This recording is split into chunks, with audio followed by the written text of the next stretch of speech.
দুইজন ব্যক্তি আল্লাহ জান্নাতের অপেক্ষায় থাকবে। আমরা জান্নাতের অপেক্ষায় আছি। আর যে ব্যক্তি মুমিন হওয়ার পরে, মুসলিম হওয়ার পরে মুহসিন হয়ে যাবে, আল্লাহ রাব্বুল আলামিন বলেন আমার জান্নাত তার দিকে দৌড়াইতে থাকবে। বলেন সুবহানাল্লাহ। মুমিন এবং মুহসিন তারা জান্নাতের আকাঙ্ক্ষা করবে।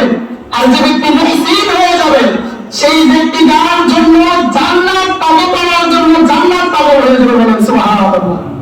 আবার বলছি খেয়াল করেন, যে ব্যক্তিরা মুমিন এবং মুসলিম হবে সেই ব্যক্তিরা কি করবে? জান্নাতের জন্য পাগল হয়ে যাবে, জান্নাতের দিকে দৌড়াবে। আর যে ব্যক্তিটা মুমিন এবং মুসলিম হওয়ার পরে মুহসিন হয়ে যাবে সেই ব্যক্তিটার জন্য নিজের জান্নাতের দিকে দৌড়াতে হবে না, জান্নাত তার দিকে দৌড়ায় এসে তাকে গ্রহণ করে নেবে। বলেন সুবহানাল্লাহ।